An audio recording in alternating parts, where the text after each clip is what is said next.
الہی تعلیم مسلمانوں کے رہن سہن سے متعلق مسائل اور آگاہی دیتے ہیں۔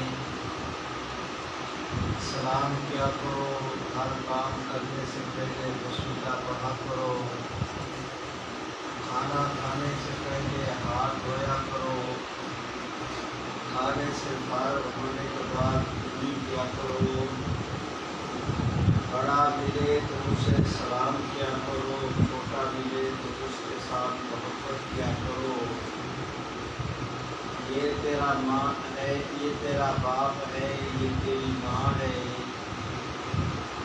جس طرح ہم بچوں کو یہ تربیت دیتے ہیں، وہاں ہر مسلمان اپنے چھوٹے بچوں کو جس وقت وہ کوئی شعور پکڑنے کو مسجد میں بھیجتے ہیں، مسجد کے امام صاحب، مدرسے کے معلم اور اساتذہ وہ اس بچے کو ابتدائی قاعدہ پڑھاتے ہیں، پھر قرآن مجید کی تعلیم پر لگانے قاعدے اور قرآن مجید کی تعلیم کے درمیان ان کو پھر نماز کے مسائل، یہ دعائیں، نماز پڑھنے کا طریقہ، یہ چیزیں ہم ان کو سکھاتے ہیں۔ اس کے بعد پھر بچوں کی زیادہ تعلیم شروع ہوتی ہے، پھر جو اللہ آگے توفیق دے۔ میں گزارش کرتا ہوں کہ بچوں کو جو ابتدائی بنیادی دین اسلام کی تعلیمات سے متعلق وہ چیزیں سکھلائی جاتی ہیں، ان میں ایک ایمان مجمل ہے اور ایک ایمان مفصل۔ یہ جو ایمان مفصل ہے، اس میں کہا گیا کہ آمنت باللہ و ملائکتہ و کتبہ و رسلہ والیوم الآخر والقدر خیرہ و شرہ من اللہ تعالی والبعث بعد الموت۔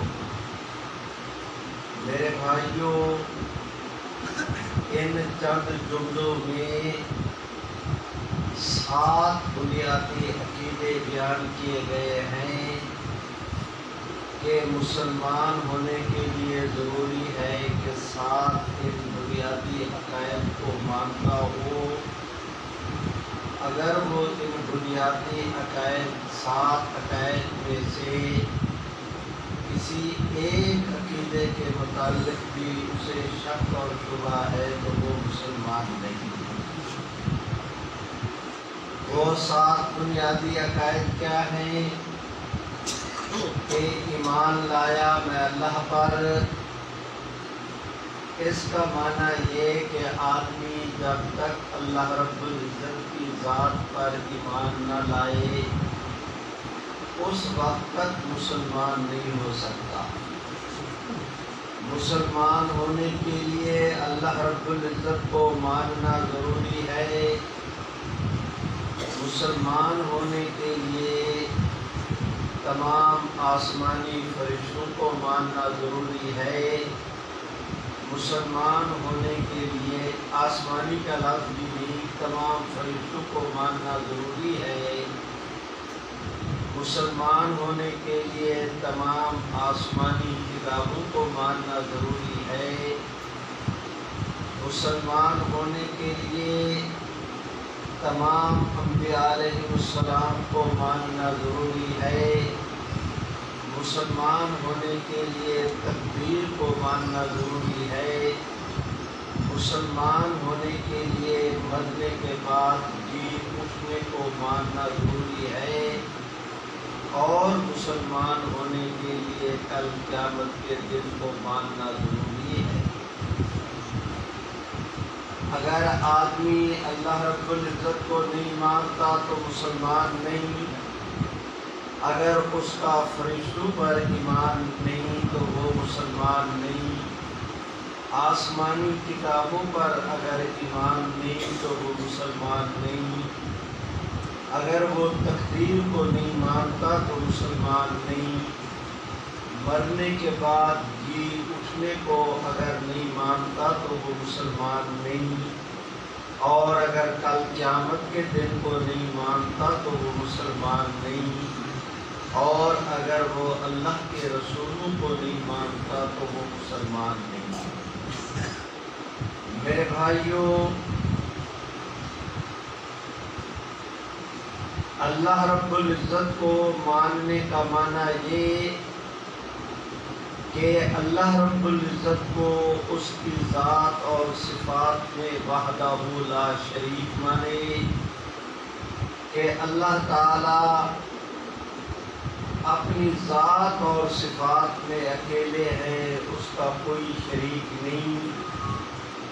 اسی طرح تمام رسولوں کو ماننے کا معنی یہ کہ حضرت آدم علیہ السلام سے لے کر حضرت مسیح علیہ السلام تک، عیسیٰ ابن مریم تک، تمام انبیاء علیہ السلام کے متعلق اتنا ایمان اور عقیدہ کافی ہے کہ وہ سارے اللہ کے سچے برحق رسول تھے، لیکن حضور سرور کائنات صلی اللہ علیہ وسلم کے ماننے کا معنی یہ ہے کہ جہاں وہ یہ اقرار کرے کہ حضور علیہ السلام اللہ کے نبی اور رسول ہیں، اس کے ساتھ ہی وہ یہ کہے کہ یہ آخری رسول ہے، آپ کے بعد اور کوئی نبی اور رسول نہیں۔ اللہ تعالیٰ کو ماننے کا معنی یہ کہ وہ اپنی ذات اور صفات میں وحدہ لا شریک۔ انبیاء کو ماننے کا معنی یہ کہ آدم علیہ السلام سے لے کر مسیح علیہ السلام تک تمام نبی اللہ کے رسول تھے۔ حضور علیہ السلام کے متعلق یہ وضاحت کرے کہ حضور علیہ السلام اللہ کے آخری نبی اور رسول تھے۔ میرے بھائیوں، حضور سرور کائنات صلی اللہ علیہ وسلم کو اللہ رب العزت کا آخری نبی ماننا یہ دین کے ان بنیادی عقائد میں سے ہے کہ جس کو مانے بغیر آدمی مسلمان نہیں ہو سکتا۔ میرے بھائیوں، میری آپ حضرات سے گزارش ہے کہ جس طرح اللہ رب العزت اپنی ذات اور صفات میں وحدہ لا شریک ہے، خاتم النبیین ہونے میں حضور بھی وحدہ لا شریک ہے۔ 1,24,000 انبیاء علیہ السلام میں سے کسی نبی کے سر پر اللہ نے ختم نبوت کا تاج نہیں رکھا سوائے محمد عربی کی ذات کے۔ اس لیے میں نے کہا کہ جس طرح اللہ رب العزت اپنی ذات اور صفات میں وحدہ لا شریک ہیں، خاتم النبیین ہونے میں حضور بھی وحدہ لا شریک ہیں۔ میرے بھائیوں، میری آپ حضرات سے گزارش ہے کہ حضور علیہ السلام آخری نبی ہیں، آپ کا دین آخری دین ہے، آپ کی شریعت آخری شریعت ہے، آپ کی ذات اقدس پہ نازل ہونے والی کتاب قرآن مجید اللہ رب العزت کی آسمانی کتابوں میں سے آخری آسمانی کتاب ہے۔ نہ اب حضور کے بعد کوئی نبی آئے گا، نہ کوئی آسمانی کتاب آئے گی۔ میرے بھائیوں، جس طرح حضور علیہ السلام آخری نبی ہیں، اسی طرح حضور علیہ السلام کی یہ امت، آپ اور میں، آخری امت ہے۔ آپ میں اپنے مقدر کو دیکھیں کہ ایک موقع پر رحمت عالم نے ارشاد فرمایا، لوگوں انا آخر الانبیاء وانتم آخر الامم۔ حضور فرماتے ہیں، لوگوں نبیوں میں سے میں آخری نبی ہوں، امتوں میں سے تم آخری امت ہو۔ اور دوسرے موقع پر ان حضرات علماء کرام سے آپ پوچھیں، ابن ماجہ کی روایت ہے، حضور علیہ السلام فرماتے ہیں، لوگوں انا حظکم من الانبیاء وانتم حظی من الامم۔ حضور فرماتے ہیں، لوگوں امتوں میں سے تم میرے حصے میں آئے ہو، نبیوں میں سے میں محمد تمہارے حصے میں آیا ہوں۔ ذرا آپ دوست اپنے مقدر کو دیکھیں، حضور علیہ السلام ارشاد فرماتے ہیں کہ تم میرے ہو، میں تمہارا ہوں۔ خدا نہ کرے اگر کوئی بد نصیب حضور علیہ السلام کے بعد کسی اور شخص کو نبی بنا لے، تو گویا اس بد نصیب کا عقیدہ یہ ہو گیا کہ حضور میرے نہیں، میں حضور کا نہیں۔ لوگوں نبوت بدلنے کے ساتھ امت بدل جاتی ہے۔ حضرت موسیٰ علیہ السلام کو جن لوگوں نے مانا وہ یہودی ہوئے، حضور سرور کائنات سے پہلے عیسیٰ علیہ السلام آئے، جن لوگوں نے ان کو مانا وہ عیسائی کہلائے۔ حضور علیہ السلام تشریف لائے، آپ کو جن لوگوں نے مانا وہ مسلمان کہلائے۔ معاذ اللہ اگر حضور کے بعد کوئی اور نبی کسی کو مانتا ہے تو وہ آدمی اب حضور کی امت کا حصہ نہیں رہے گا۔ میرے بھائیوں، اب میں گزارش کرتا ہوں، حضور علیہ السلام اللہ کے آخری نبی ہیں۔ اس عقیدے کو بنیادی طور پر ختم نبوت کا عقیدہ کہا جاتا ہے، اور علم الکلام کے آج سے صدیوں پہلے کے امام علامہ ابن نجیم مصری، ان کی کتاب ہے الاشباح والنظائر، اس کے اندر انہوں نے فرمایا ہے کہ من لم یعرف ان محمد صلی اللہ علیہ وسلم خاتم الانبیاء فلیس بمسلم، کہ جس آدمی کو یہ معلوم نہیں کہ حضور آخری نبی ہیں، آپ کے بعد کوئی نبی نہیں، وہ کلمہ پڑھے، قرآن پڑھے، نمازیں پڑھے، اس وقت تک مسلمان نہیں ہو سکتا جب تک کہ یہ عقیدہ بھی ساتھ نہ رکھے کہ حضور آخری نبی ہے۔ گویا آپ کی میری نماز، روزہ، حج، زکوٰۃ، تبلیغ، کلمہ، قرآن، ان سب کی اللہ کے ہاں قبولیت کا مدار یہ ہے کہ حضور کو آخری نبی، سبحان اللہ، سبحان اللہ، کہ حضور علیہ السلام کو آخری نبی مانا جائے۔ حضور علیہ السلام آخری نبی ہیں۔ آپ بھی سارے مل کے میرے ساتھ پوری توانائی کے ساتھ کہہ دیں کہ حضور آخری نبی ہے۔ ہمت کرو، ثواب ہوگا، حضور آخری نبی ہے۔ زنگ اترے گی، رنگ چڑھے گا، تم فرش پہ بولو گے، تمہاری حاضری عرش پہ لگے گی۔ حضور کے طرفدار بن جاؤ، میرے ساتھ مل کر کہو کہ حضور آخری نبی ہے۔ بولو بولو، حضور آخری نبی ہے۔ اس عقیدے کو بیان کرنے کے لیے میرے اللہ نے قرآن مجید میں 100 آیات کریمہ رحمت عالم نے اس عقیدے کو سمجھانے کے لیے 210 احادیث بیان فرمائی۔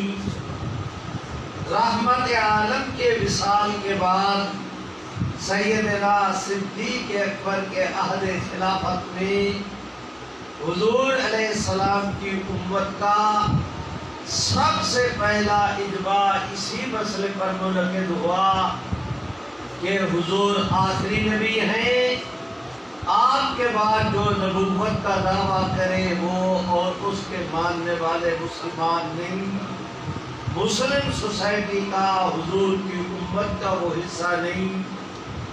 میرے بھائیوں، اب میں گزارش کرتا ہوں کہ خود رحمت عالم صلی اللہ علیہ وسلم کے آخری زمانہ حیات میں مسیلمہ کذاب نے جھوٹی نبوت کا دعویٰ کیا تھا، تب پہلے رحمت عالم نے اپنے خط کے ذریعے اور پھر اس کے بعد حضرت ابو بکر نے یکے بعد دیگرے 3 اسلام کے لشکر بھیجے، ایک حضرت شراحبیل ابن حسنہ کی قیادت میں، ایک حضرت اکرمہ کی قیادت میں، اور ایک سیدنا خالد ابن ولید کی قیادت میں، تب کہیں جا کر اس فتنے کا خاتمہ ہوا۔ اور آج کی مجلس میں نے صرف یہی بیان کرنا ہے اور بس۔ میرے بھائیوں، رحمت عالم کا وصال ہوا، مل کے کہہ دو صلی اللہ علیہ وسلم، بھائی بلند آواز سے،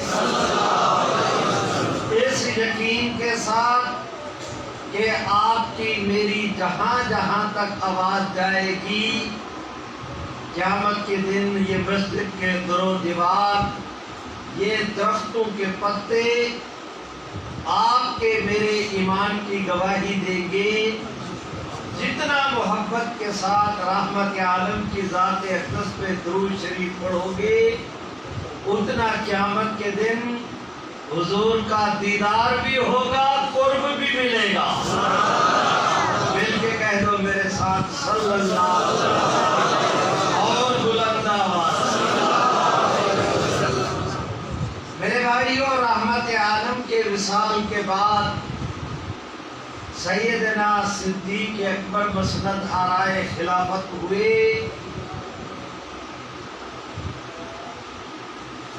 ادھر حضرت ابو بکر نے خلافت سنبھالی، ادھر 2-3 اہم مشکل امور کھڑے ہو گئے۔ ان میں سے بعض لوگ وہ تھے قبائل کے رہنے والے جنہوں نے کہا نمازیں پڑھیں گے، روزے رکھیں گے، حج کریں گے، پر زکوٰۃ نہیں دیں گے۔ حضرت ابو بکر نے فرمایا تیاری کرو، ان کے خلاف جہاد ہوگا۔ حضرت عمر نے کہا حضرت ابھی آپ صلی اللہ علیہ وسلم کا وصال ہوا ہے، گھر کا بڑا فوت ہو جائے، کتنے مسئلے کھڑے ہو جاتے ہیں، سنبھالے نہیں جاتے، چہ جائے کہ آپ کی ذات اقدس پتہ نہیں اس سے کیا کیا مسئلے کھڑے ہوں گے، قرب و جوار کی کون کون سی طاقتیں مدینے پر چڑھائی کریں گی، مدینہ طیبہ کے دفاع کا تقاضا یہ ہے، یہ کون ہوتے ہیں زکوٰۃ کا انکار کرنے والے، یہ نہیں ان کا باپ بھی زکوٰۃ دے گا، بس صرف یہ ہے کہ ذرا تھوڑا سا ٹھہر جائیں، حالات کو دیکھ لیں پھر سیدھا کریں گے۔ اس پر حضرت ابو بکر نے کہا عمر، سبحان اللہ کو فرمایا عمر، اَيُنْقَصُ الدِّينُ وَأَنَا حَيٌّ، حضور کے دین میں تبدیلی ہو، آپ کے دین کے اندر کم و بیشی ہو ہمارے جیتے جی.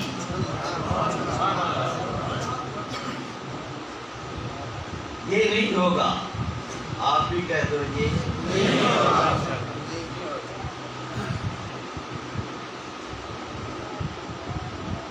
آگے بڑھے. ان مولوی صاحبان سے پوچھنا، میں اشارے کرتا ہوں. حضرت ابو بکر آگے بڑھے، حضرت عمر سامنے کھڑے تھے. اس طرح کر کے اپنا ہاتھ سیدنا ابو بکر نے سیدنا فاروق اعظم کے سینے پر رکھا، جھٹکا دیا، فرمایا ایک طرف ہو جاؤ. اگر تم بوڑھے ابو بکر کے گلے کا ہار نہیں بن سکتے تو پاؤں کی زنجیر تو نہ بنو. اور فرمایا اگر تم میرے ساتھ نہیں جاتے میں اکیلا جاؤں گا. آج بعد میں حضرت عمر کہتے تھے لوگوں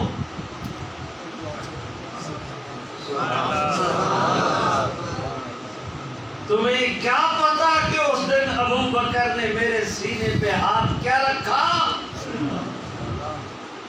فرماتے تھے جس دن میں نے اسلام قبول کیا اس دن بھی میرے سینے پہ حضور نے ہاتھ رکھا تھا، آج ابو بکر نے ہاتھ رکھا ہے. حضور نے ہاتھ رکھا، کفر کی سارے اندھیرے میرے سینے سے نکل کے اسلام پر نور بن دیا. آج ابو بکر نے میرے سینے پہ ہاتھ کیا رکھا کہ اللہ نے میرے سامنے راز کھول دیا کہ یہ ابو بکر وہی کھڑا ہے جہاں جاتے ہوئے حضور کھڑے تھے. اگر اس دن ہم چپ ہو جاتے، آج انہوں نے زکوٰۃ کا انکار کیا ہم چپ کر جاتے، کل وہ نماز کا انکار کرتے ہم چپ کر جاتے، پرسوں وہ حج کا انکار کرتے ہم چپ کر جاتے. کوئی کہتا میں باقی باتیں مانوں گا نماز نہیں پڑھتا، ایک کہے میں باقی باتیں مانوں گا حج نہیں کرتا، کوئی کہے کہ میں باقی باتیں مانوں گا زکوٰۃ نہیں دیتا. ہم چپ کرتے جاتے تو پتہ نہیں دین کا کس طرح حلیہ بگڑ جاتا. یہ ابو بکر تھے جنہوں نے ستر باندھ کے حضور کی پوری امت کو لہر میں کھڑا کر دیا. میرے بھائیوں میں درخواست کرتا ہوں، حضرت ابو بکر کے سامنے ایک اور مشکل مسئلہ پیش ہوا، لڑائی ہوئی. وہ مانعین زکوٰۃ پر اللہ نے مسلمانوں کو کامیابی بخشی، میں ان تفصیلات میں نہیں جاتا. دوسرا مسئلہ یہ کہ حضور علیہ السلام نے اپنے وصال سے چند روز پہلے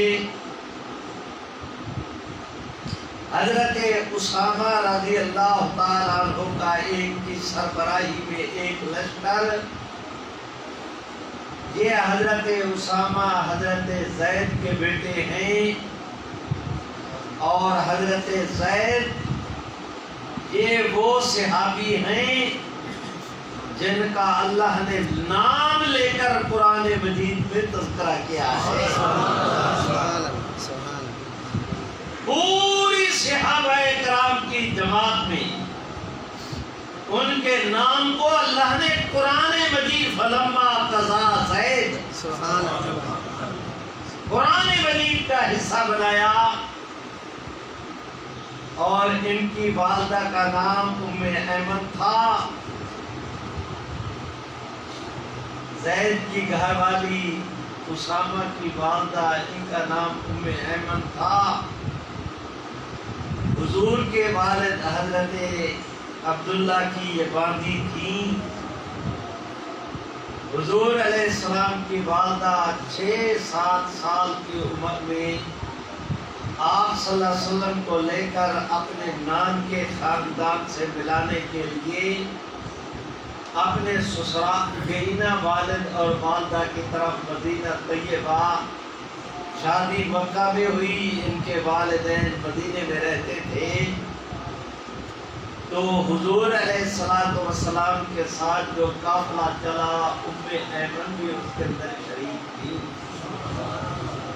میں کیا کروں،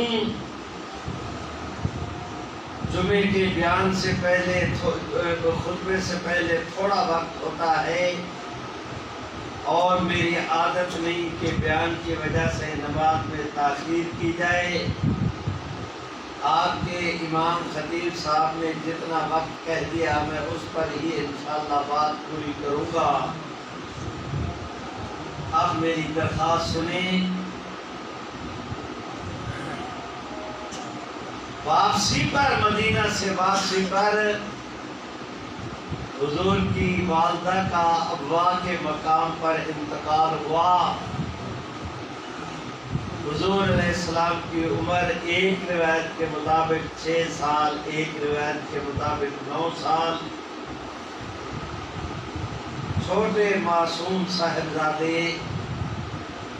کوئی جوان مرد ساتھ نہیں سوائے اس ام ایمن کی. ادھر انتقال ہوا، ادھر حضور علیہ السلام نے ام ایمن کے ساتھ مل کر اپنی والدہ کی تیاری کرائی اور ان کو قبر کے سپرد کیا.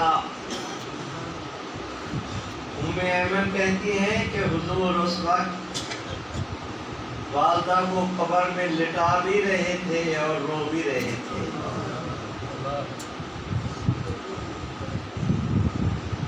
اور اس کے بعد پورے زمانہ، پوری زندگی میں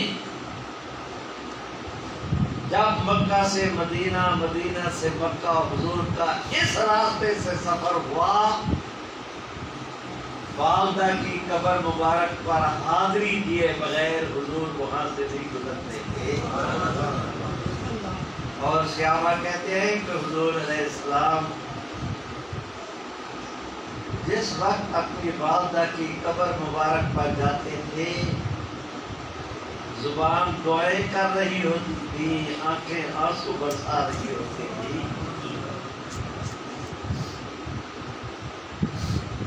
اس کے بعد ابوا سے مکے تک اکیلے ام ایمن حضور کو ساتھ لائی تھی.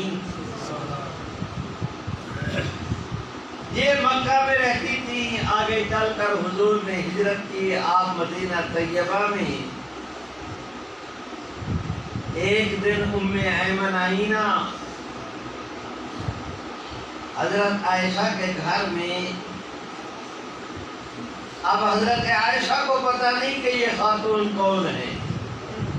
باتیں شروع ہوئیں، اتنے میں حضور تشریف لائے. آپ نے سلام پیش کیا. آپ پانی پینے کے گھڑا، مشک، جو بھی پانی تھا، تھوڑا ہی جوہر تھا، پانی پینے کے لیے پیالہ اٹھایا، پانی کے قریب گئے تو ام ایمن نے دیکھ کے کہا کہ پانی پینے کے بعد مجھے بھی پلا دینا. حضرت عائشہ کو تعجب ہوا کہ یہ خوب خاتون ہے جو حضور کو حکم کرتی ہے کہ مجھے پانی پلاؤ. حضور بھانپ گئے، عائشہ کی طرف دیکھ کے کہا، عائشہ، سبحان اللہ، سبحان اللہ، عائشہ تعجب کیوں کرتی ہو؟ یہ وہ خاتون ہے جنہوں نے ماں کے بعد ماں والی محبت مجھے دی تھی. باپ وہ زید، ماں ام ایمن، بیٹا اسامہ.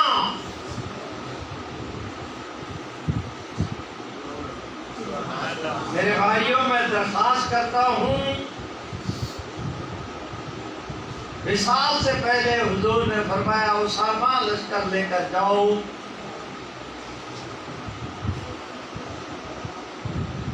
عیسائیوں کے مقابلے کے لیے یہ گئے، مدینہ طیبہ سے باہر رات گزاری، اگلے دن مدینہ طیبہ میں پتہ کرایا، انہوں نے کہا حضور علیہ السلام کی طبیعت ٹھیک نہیں، یہ روک لیں۔ اگلے دن پھر پتہ کرایا، انہوں نے کہا کہ حضور علیہ السلام کا بخار تیز ہو گیا ہے، اب طبیعت مبارک ٹھیک نہیں۔ آگے جانے کی بجائے واپس آ گئے لشکر سمیت، ادھر اللہ کی شان حضور کا وصال ہو گیا۔ اب حضرت ابو بکر بنے نا خلیفہ، تو ارشاد فرمایا لوگوں تم سب کو مدینے میں نماز پڑھنے کی اجازت ہے، اسامہ کو کہو اپنا لشکر لے کر ابھی مدینہ طیبہ سے روانہ ہو جائیں، یہ نماز باہر جا کر پڑھے، یہاں نماز پڑھنے کی ان کو اجازت نہیں۔ سارے لشکر کو حضرت عمر کھڑے ہوئے، انہوں نے کہا حضرت مدینہ طیبہ کے ساتھ پتہ نہیں کیا پیش آئے گا، آپ لشکر نہ بھیجیں۔ حضرت ابو بکر نے دیکھ کے کہا عمر حضور ایک لشکر روانہ کریں، ابو بکر روک دے، یہ نہیں ہو سکتا۔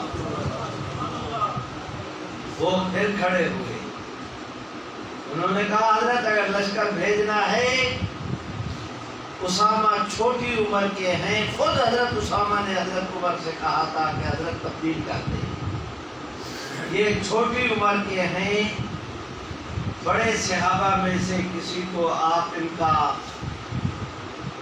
سپہ سالار بنا دیں۔ اس پر حضرت ابو بکر نے کہا عمر حضور ایک سپہ سالار مقرر کریں، ابو بکر اس کو معزول کر دے، یہ نہیں ہو سکتا۔ اور پھر ساتھ میں کہا عمر لشکر کی روانگی جرنیل کا بدلنا یہ تو رہے اپنی جگہ، حضور نے اسے جو جھنڈا دیا تھا تم کہو کہ اس کی لکڑی تبدیل کر دو یا کپڑا تبدیل کر دو، ابو بکر یہ بھی نہیں کرے گا۔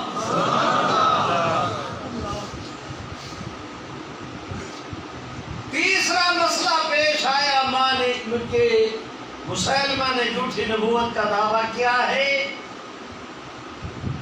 1,00,000 آدمی،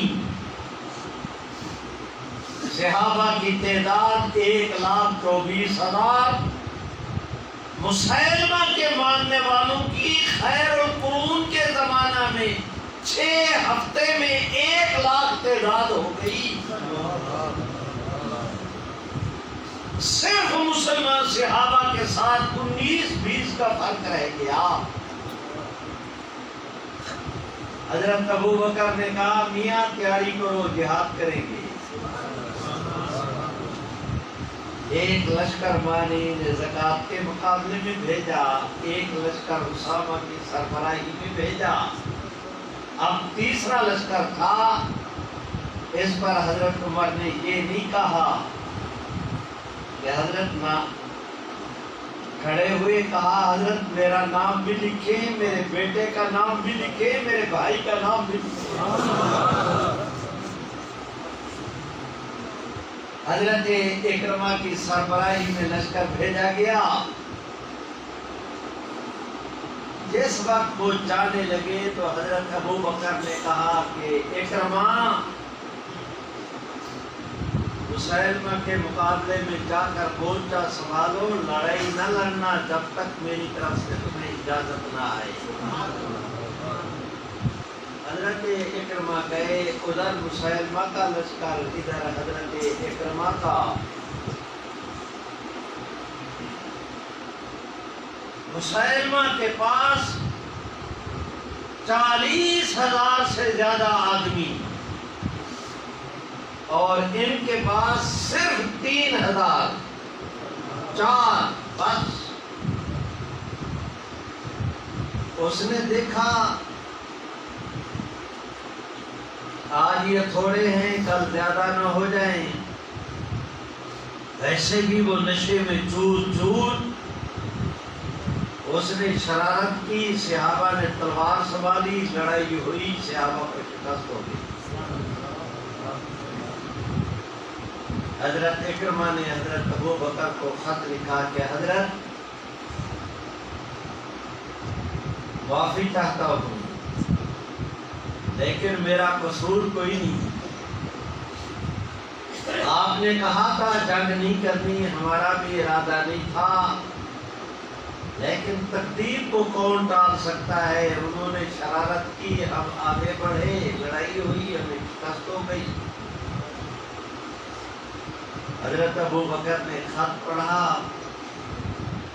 دیکھ کے فرمایا لوگوں اکرمہ کو کیا ہو گیا ہے, یہ استاذی جانتا نہیں, شاگردی مانتا نہیں.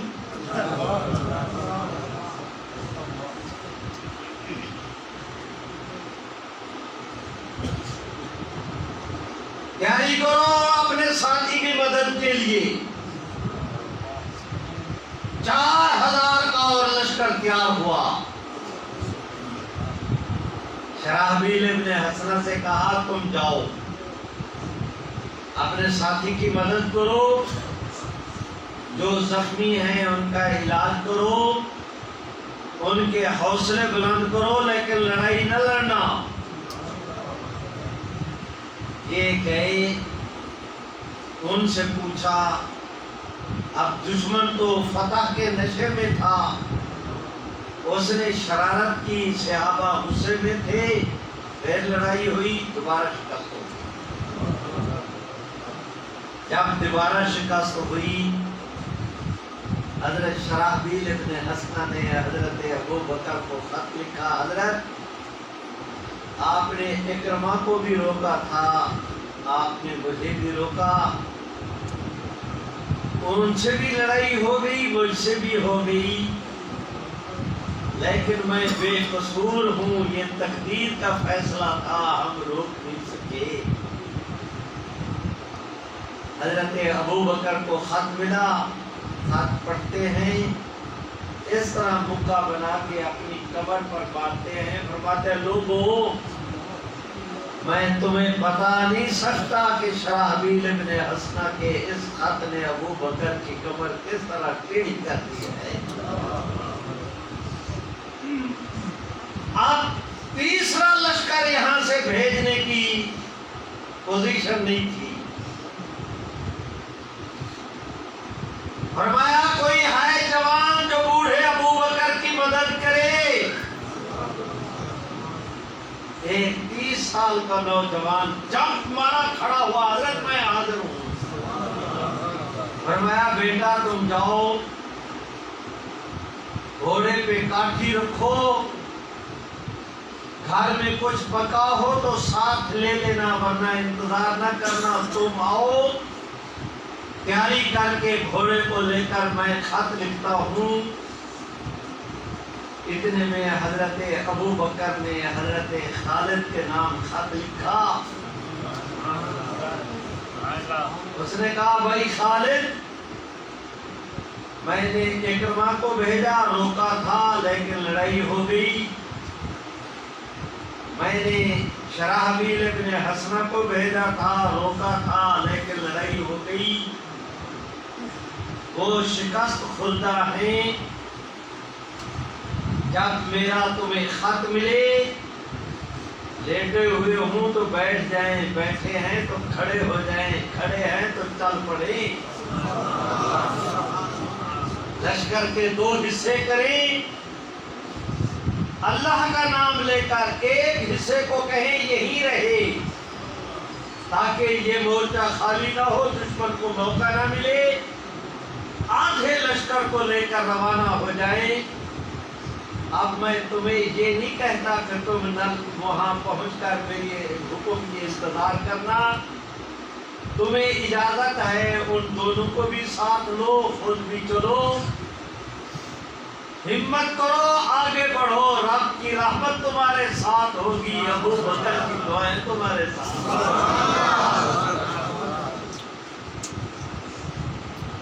یہ آدمی آیا، حضرت ابو بکر خط لکھ چکے تھے، ابھی 10 خط نہیں کیے تھے، جب یہ آیا تو کھڑے ہو گئے، فرمایا تم گھوڑے پہ بیٹھو، میں تمہاری رکاب پکڑ کے ساتھ چلتا ہوں، دوڑتے دوڑتے میں اس پر 10 خط کروں گا، تمہارے کھڑے ہو کر 10 خطوں کی انتظار کی بھی میں انتظار نہیں کر سکتا۔ وہ روانہ ہوئے، بعد میں کہتے تھے لوگوں تمہیں کیا پتا کہ اللہ نے زمین کی تنابیں کھینچ کے میرے گھوڑے کے قدموں کے نیچے سے گزار دیا، مہینوں کا سفر ہفتوں میں، ہفتوں کا دنوں میں، دنوں کا گھنٹوں میں، یہ جا وہ جا، آگے پہنچی صبح کا وقت، حضرت خالد نے سارے لشکر کو کھڑا کیا ہوا، ایک چھوٹے سے ریت کے ٹیلے پر، پہاڑی کی چھوٹی سی چوٹی پر خود ان کا گھوڑا سنبھالے ہوئے لشکر کو ہدایات دے رہے ہیں کہ بسم اللہ کرو، چڑھائی کرنی ہے اس طرح۔ اتنے میں دیکھا کہ مدینہ طیبہ کی طرف سے کوئی سوار آ رہا ہے، رک گئے، قریب ہوا اور قریب ہوئے، میاں یہ تو مدینے والا، راستہ دو۔ انہوں نے راستہ دیا، وہ قریب آئے، انہوں نے جیب میں ہاتھ ڈالا، روکا نکالا، حضرت خالد نے کھولا، اس میں لکھا تھا کہ لشکر کے 2 حصے، میری طرف دیکھو، لشکر کے 2 حصے کرو، آپ کھڑے تھے نا، یہ اس طرح کر کے فرمایا ادھر والے ادھر ہو جاؤ، ادھر والے ادھر ہو جاؤ، 1 سیکنڈ لگایا حکم کی تعمیل کرنا۔ اب آگے لکھا تھا کہ ایک کو یہاں روکو، ایک کو لے کر روانہ ہو جاؤ، اس طرف جانا تھا، ان کو کہا تم ٹھہرے رہو، ان کو کہا میرے ساتھ چلو، بس تم یہی رہو، میں آیا، کچھ بتایا نہیں۔ اس میں لکھا تھا کہ کھڑے ہوں تو چل پڑے، چل پڑے،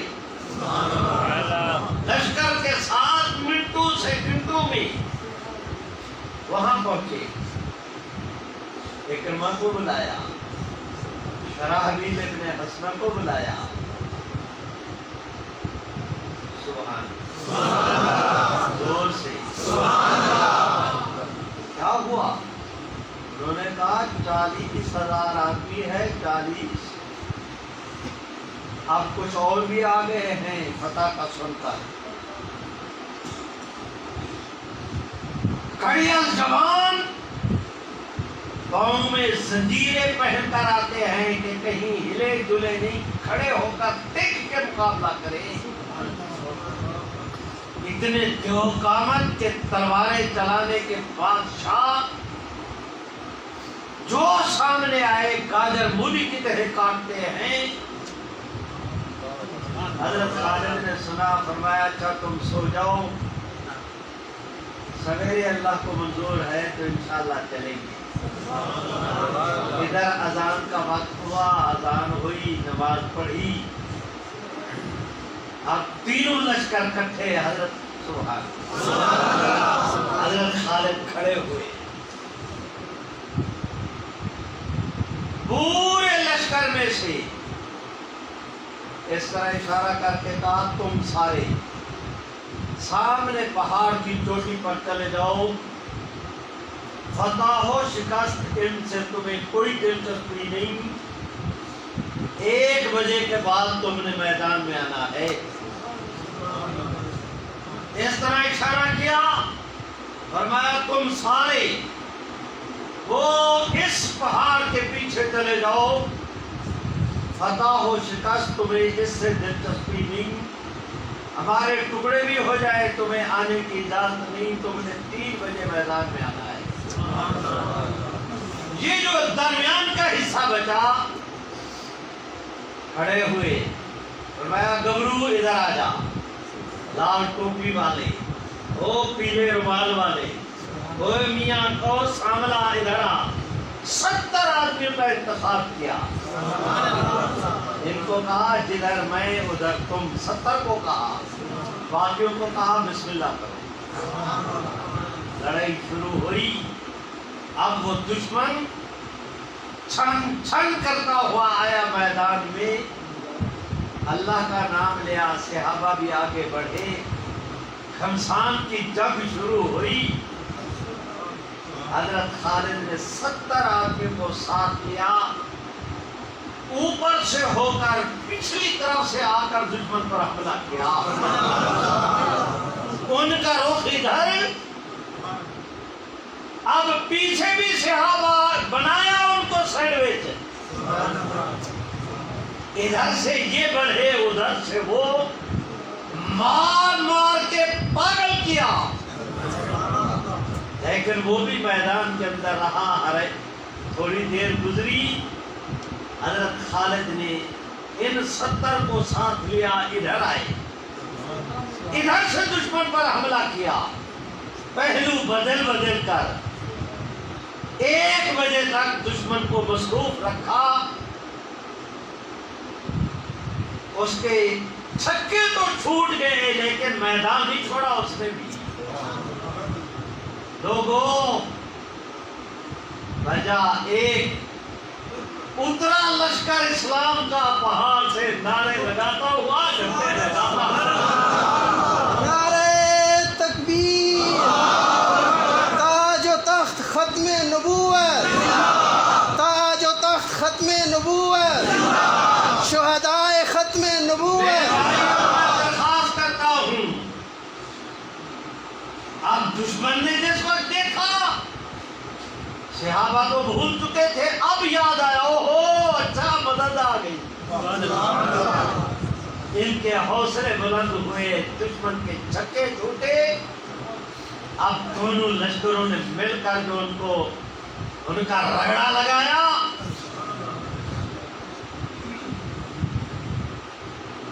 ریک مارن لگ گئے، جرکا دیا، جرکا یرکو یرکن شدیدہ۔ میاں جرکن کا پتہ ہے، دو سنڈے آپس سے لڑے، جرا ہینا ہوئے پیچھوتے بھی تھی دے موک بھی بنے، جرکایا۔ 3 بجے سبحان اللہ، آیا لشکر اسلام کا، جھنڈے لہراتا ہوا، نعرے لگاتا ہوا۔ اب جب دشمن نے دیکھا، پاؤں سر پہ رکھے، دوڑ لگائی، انہوں نے تعاقب کیا۔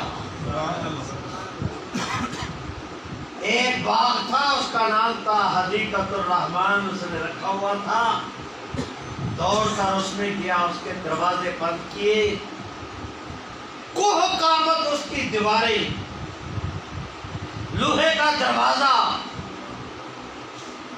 اب مسلمان جا نہیں سکتے، وہ باہر نہیں نکلتا، راستہ کوئی نہیں سوائے ایک گیٹ کے۔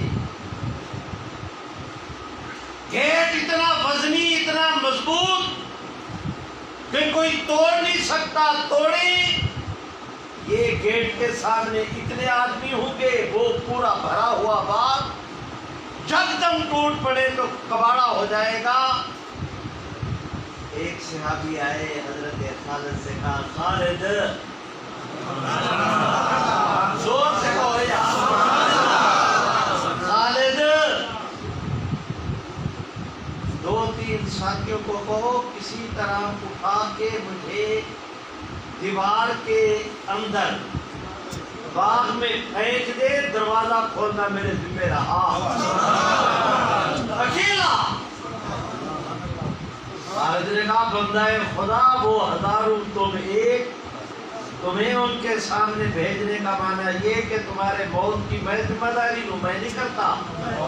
اس نے پاؤں پہ ہاتھ رکھ دیا، مان لے، بس مان لے، تو چھوڑ۔ حضرت خالد نے ایک آدمی کو کہا کہ نیچے بیٹھو، وہ نیچے بیٹھا، اس پر دوسرے آدمی کو کہا بیٹھو، تیسرے کو کہا اس پر بیٹھو، اس کو کہا اس پر بیٹھو، نیچے والے کو کہا کھڑے ہوں، اوپر والے کو کہا تم کھڑے ہوں، وہ اس نے اس کے کندھے پر دیوار کو پکڑے، کندھے پر کھڑے ہوں۔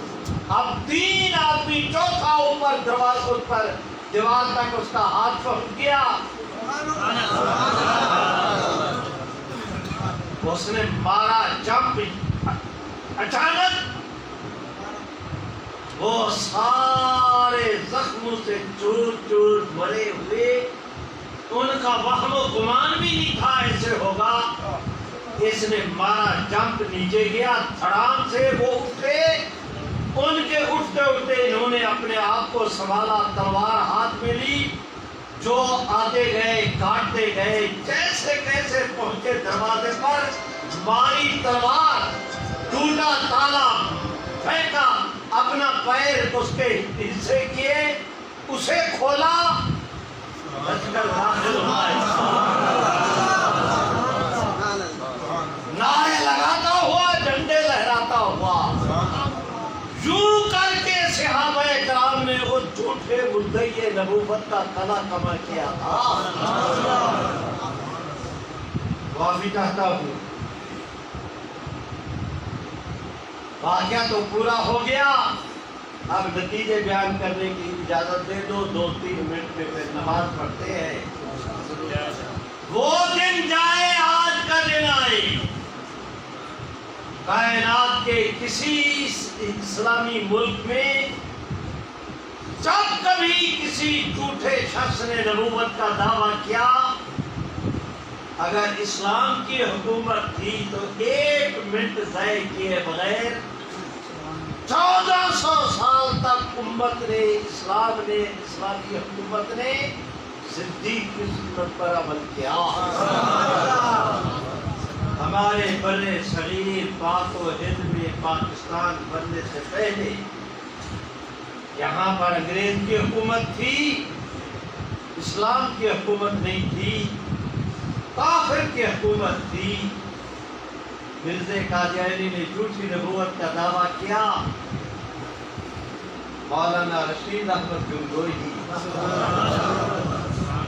مولانا پیر مہر علی شاہ گولڑوی، آئینہ امت مقابلے میں پاکستان بنا۔ اس سے پہلے بہاولپور میں کیس دائر ہوا، ماری شش میں، مدراس میں،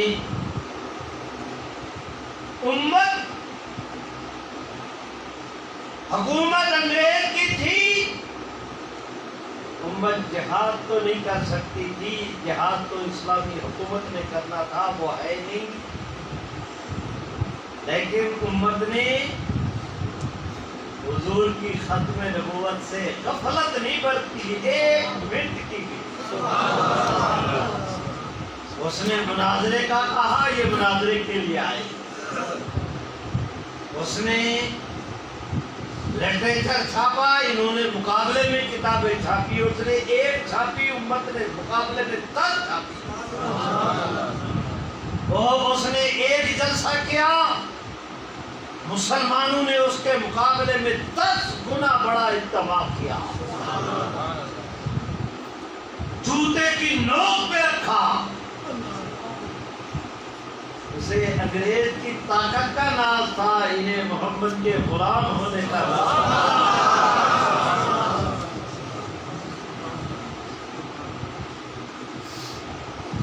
فتح شکست یہ تو اللہ کے ہاتھ میں، لیکن دل ناتواں نے مقابلہ خوب کیا۔ پاکستان بنا، 53 کی تحریک چلی، پھر پاکستان میں آگے چل کر 74 کی تحریک، ادھر حضرت مولانا محمد یوسف بنوری، مولانا عبداللہ درخواستی، مولانا عبید اللہ انور، مولانا عبدالستار خان نیازی، حافظ عبدالقادر روبڑی، آغا شورش کشمیری، نواب زادہ نصر اللہ، اور اسمبلی میں مولانا مفتی محمود، مولانا نورانی میاں، مولانا عبدالحق اکوڑا خٹک والے، مولانا صدر شہید، مولانا غلام غوث۔ لوگوں، اب میں آنکھیں بند کرتا ہوں، مجھے کچھ نظر نہیں آتا، ایک ایک اللہ کے حضور چل دیے، پوری اسمبلی میں قادیانیوں کو گورنمنٹ نے بلایا،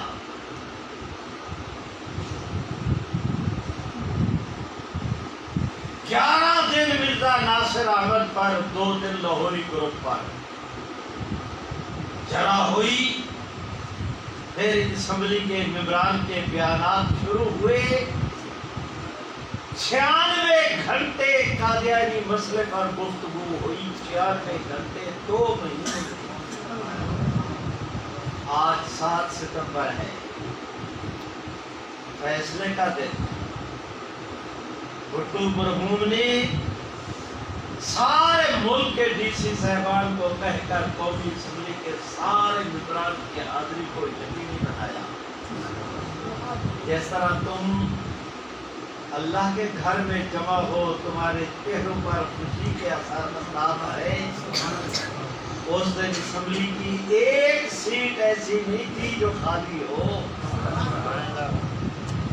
یہ بھٹو صاحب ہیں، یہ مفتی محمود، یہ ولی خان، یہ نورانی میاں، آپ کے ملتان کے تھے، صاحبزادہ فاروق علی خان اسمبلی کے اس زمانے میں ممبر، انہوں نے صدارت سنبھالی، اسمبلی کے ممبران اپنی اپنی سیٹوں پر آئے، حاضری لگائی، تلاوت ہوئی، ترجمہ ہوا۔ 6 قراردادیں تھیں، وہ ساری رولنگ دی کہ یہ واپس نئی قرارداد عبدالحفیظ پیرزادہ نے پیش کی۔ پھر محمود صاحب سے کہا کہ حضرت آپ تائید کر دیں، انہوں کھڑے ہوئے، اپنا مطالبہ رات گورنمنٹ سے بنا چکے تھے، مذاکرات میں آج تقریر کیا کرنی تھی، آدھے منٹ میں 2 جملے کہے بیٹھ گئے۔ سپیکر نے کہا کہ جو اسمبلی کے ممبران ہیں اس قرارداد کے حق میں وہ ہاتھ کھڑا کریں، پہلے ان کی گنتی ہوگی، پھر اگر کوئی مخالف ہے تو کہیں گے تم ہاتھ کھڑے کرو، پھر ان کی گنتی، پھر تقابل، پھر نتیجہ۔ میرے رب کی رحمت کے فرشتوں نے آسمان سے جھوم کے اس منظر کو دیکھا۔ اس نے کہا کہ جو اسمبلی کے ممبران ہیں وہ ہاتھ کھڑا کریں، میری طرف دیکھو، حضور زور سے، حضور کی ختم نبوت کی قرارداد تھی نا، اس نے کہا ہاتھ کھڑے کرے، پوری اسمبلی کی حضور کے احترام میں گردنیں جھک گئیں، تائید کے لیے ہاتھ اٹھے، قانون منظور ہوا۔ جنرل بھٹو صاحب کے بعد ضیاء صاحب، ضیاء کے بعد جنیجو کے بعد پھر ضیاء کے بعد محترمہ کے بعد میاں کے بعد پھر محترمہ، پھر میاں، پرویز مشرف، جمالی، معین قریشی، چودھری شجاعت، پھر زرداری صاحب، پھر میاں صاحب کے بعد خاقان عباسی، آج کل بھی ایک صاحب ہے۔ 47 سال ہو گئے، 3 سال کم نصف صدی، روئے زمین کا کوئی ایسا کافر نہیں جن کے پاؤں پہ قادیانیوں نے ناک نہ رگڑی ہو، زبان پھیر پھیر کے ان کے بوٹ پالش نہ کیے ہوں، ان کے تلووں کو نہ چاٹا ہو، رگڑ رگڑ کے ناک میں زخمی کرائی، پیشانی بھی، سارے کافروں سے مل کر روئے زمین 50 سال پوری دنیا کے کفر نے مل کر زور لگایا، حکمران آتے رہے، ان کے مطالبے آگے بڑھتے رہے۔ لوگوں اس کریم کے کرم کو دیکھو، 50 سال کی پوری روئے زمین کے کافروں کی طاقت ایک طرف،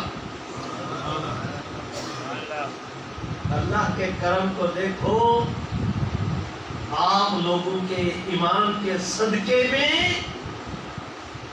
اللہ نے کرم یہ کیا کہ اس 50 سال کی لڑائی میں قانون کیا ختم ہونا تھا؟ کوئی ماں کا لال اس میں زیر اور زبر کا بھی فرق نہیں کر سکا۔ لڑی لڑائی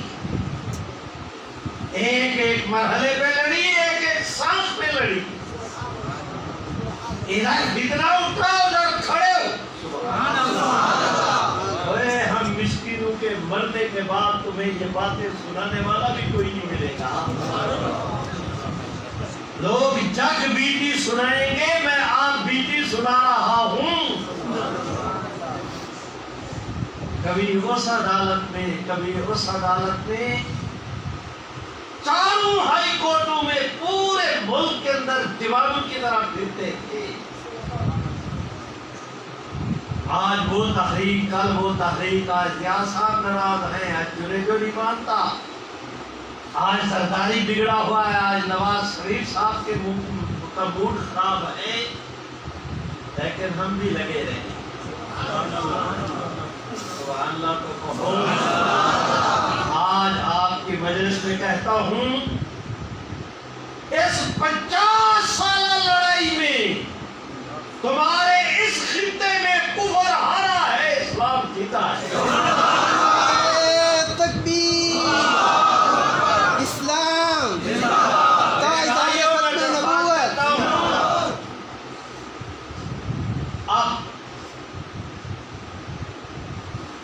یورپی یونین کا اجلاس ہوا، انہوں نے موجودہ حکمران سے کہا کہ جن لوگوں نے حضور کی توہین کی ہے ان کو رہا کرو۔ انہوں نے آسیہ مسیح کو رہا کیا۔ موجودہ وزیر اعظم، کاش تجھے تیری ماں نہ جنتی، حضور کو علیہ السلام کو جس بد کٹیا نے گالی دی تھی اس کو رہا کیا، اور ٹرمپ کو جا کر کہا کہ میں وزیر اعظم کا آپ کی بات مانی ہے، کوئی اور ہوتا یہ کام نہ کر سکتا۔ آج اس دن بڑھ گئے ہوتے۔ مِتُّ قبل هذا وكنت نسيا منسيا۔ انہوں نے کہا یہ رہا کرو، انہوں نے رہا کیے۔ اب نیا بل لائے وقف اولاد کا۔ انگریز نے اپنے دور اقتدار میں قرآن اور سنت کی روشنی میں وقت کی جو سہولتیں دی تھی، کافر نے دی تھی، مسلمان نے واپس لے لی۔ گھریلو تشدد کے نام پر بل منظور ہوا، اس کی ایک شک یہ ہے کہ کوئی جوان مسلمان بیٹی اپنے گھر میں کسی آشنا کو عاشق کو لے کر آ جائے، باپ اس سے پوچھ نہیں سکتا تم کیوں لائے ہو۔ اگر پوچھے گا بغیر کیس کے 72 گھنٹے کے لیے جیل چلا جائے گا۔ برباد کیا جا رہا ہے پاکستان کی اسلامی شناخت کو۔ اب نیا بل آیا ہے کہ 18 سال سے کم عمر کا کوئی کافر کلمہ نہیں پڑھ سکتا. اللہ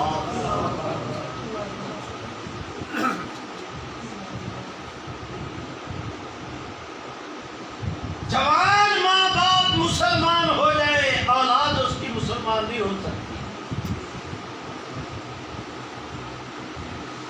جو کافر کام نہیں کر سکے آج مسلمانوں سے وہ کام لیا جا رہا ہے. میرا وعد ختم ہوا. میں آپ حضرات سے پوچھتا ہوں، ان حالات میں ہمیں چپ رہنا چاہیے تھا یا بولنا چاہیے تھا؟ مجھے کہتے ہو بولنا چاہیے تھا، تم خود نہیں بولتے، اندر باہر والے سارے بولو. چپ رہنا چاہیے تھا یا بولنا چاہیے تھا؟ ہم بولے اور بہادروں کی طرح بولے، ایسے بولے کہ زندگی میں کبھی ایسے نہیں بولے تھے. ہم نے ایک اجلاس کیا 6 ستمبر کی شام کو بسم اللہ کی اسلام آباد اور پنڈی سے. میرے بھائیوں، میری آپ حضرات سے گزارش ہے، وہ لیاقت باغ میں جلسہ تھا، میں اس میں موجود تھا. قسم اٹھا کے کہتا ہوں، باوضو اللہ کے گھر میں جس طرف نظر جاتی تھی، تھک کر نظر واپس آ جاتی تھی، انسانوں کے سمندر کا آخری کنارہ نہیں پتہ چلتا تھا. چھڑ کا جلے جائے ابا، اتنا بڑا اجتماع جتنا یہ تھا اس سے 2 گنا سڑکوں پر. اے تمہیں اپنی طاقت پہ ناز ہوگا تو ہمیں محمد کی غلامی پہ ناز ہوگا. للکارا کفر کو ایک دفعہ. وہاں تاجر حضرات نے بوتلیں اور ٹرک کے ٹرک جو آ رہا ہے پھینک رہے ہیں. شربت کے 2 پوائنٹ بنائے. شربت کا 1 پوائنٹ، اس پر 15 من صرف چینی لگی. ایسے پوائنٹ 4 تھے، 60 من تو صرف چینی پانی پینے پر لگی. یہ صرف ایک تاجر کی بات کر رہا ہوں، اور کتنے تھے مجھے ان کے حساب کا نہیں پتا. کوئی کھانے کے پیکٹ رنگ بدھا. 7 ستمبر کو مینار پاکستان میں کانفرنس تھی. آج رات یہاں، کل رات وہاں جا رہا ہے قافلہ حضور کے غلام. جہلم سے لے کر قصور تک، قصور سے لے کر توبہ تک، اس خطے کو وہاں جمع کیا. بڑی بڑی سرکاری، بڑی سیاسی جماعتیں اجتماع کرتی ہیں، کرسیاں لگا کے 10 آدمی 10 کرسیاں لگائے 20 آدمیوں کی جگہ گھیر لیتے ہیں. ہم نے سب کو فرش پر بٹھایا نیچے، لیکن عالم یہ تھا پلاٹ چھوٹا ہوتا گیا، امت کا دل چھوٹا نہیں ہوا.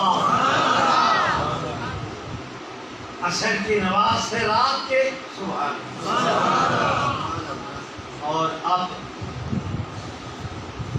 7 اکتوبر کو بہاولپور، ملتان، ڈیرہ غازی خان 3 ڈویژنوں کو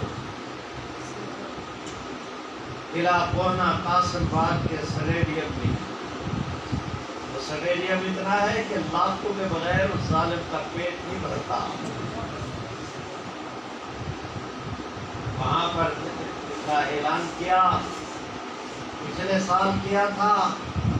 مولانا تقی عثمانی، مولانا فضل الرحمان، پتہ نہیں کون خطیب آ گئے تھے، بیٹھے رہے، بارش ہو گئی.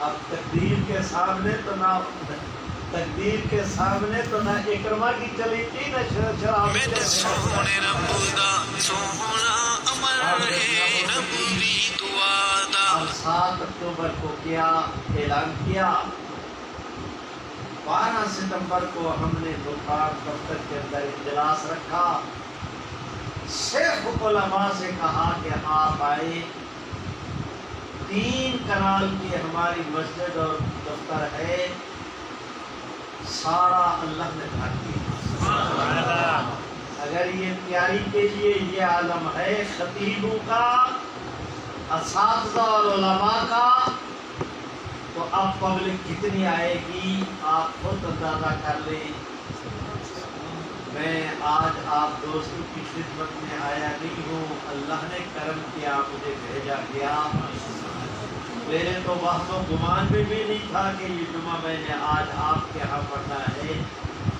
رات میں ٹھنڈ تھا 2:30 بجے جلسہ ختم ہوا فجر کی اذان پر ملتان پہنچا نماز پڑھ کر لیتے اٹھا اللہ کا نام لیا چل پڑا اب میں آپ حضرات سے درخواست کرتا ہوں میرا بات ختم ہوا ذرا تم بولنے کی آرڈر ڈالو میں کیا توقع رکھوں کہ 7 اکتوبر کو آپ ملتان آئیں گی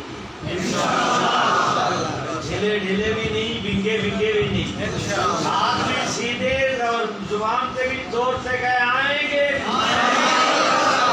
ہمت کرو تم اعلان کرو تمہاری نیکی کا میٹر ابھی چلنا شروع ہو جائے گا اور آئیں گے انشاءاللہ آپ نہیں اشتہار بھی لے کر جاؤ جلسے کے بعد لٹریچر بھی مفت میں لے کر جاؤ کوئی پیسہ نہیں اعلان بھی کرو خود بھی اشتہار چھاپو بینر چھاپو بینر فلیکس چھاپو ساتھیوں کو تیار کرو ایسے طور پر تیار کرو کہ 7 اکتوبر کو اس خطے سے جس وقت قافلے چلے نا میرے رب کی رحمت کے فرشتے بھی اللہ کے حضور کہے خدا بندہ اس دور میں حضور کی امت کی محبت کا یہ عالم اب بتاؤ کہ اس کی تیاری کرو گے آپ میں سے کا ہر آدمی چلتا پھرتا اس کانفرنس کا دائی بن جائے مبلغ بن جائے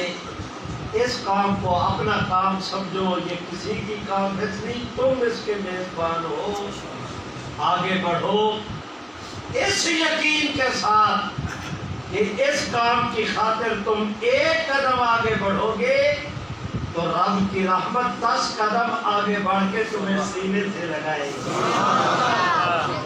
دنیا بھی تمہاری آخرت بھی تمہاری اب میں نعرہ لگاتا ہوں آپ نفلیں سنتے پڑھے اور پھر نماز پڑھتے ہیں مل کے میرے ساتھ کہو تاج و تخت ختم نبوت ایسے نہیں جس کو اللہ جتنی حضور کا نام بلند کرو اللہ تمہیں دنیا آخرت میں بلند کرے گی تاج و تخت ختم نبوت اللہ اکبر زور سے بھائی اللہ اکبر اسلام پاکستان سنتیں پڑھو وآخر دعوانا الحمدللہ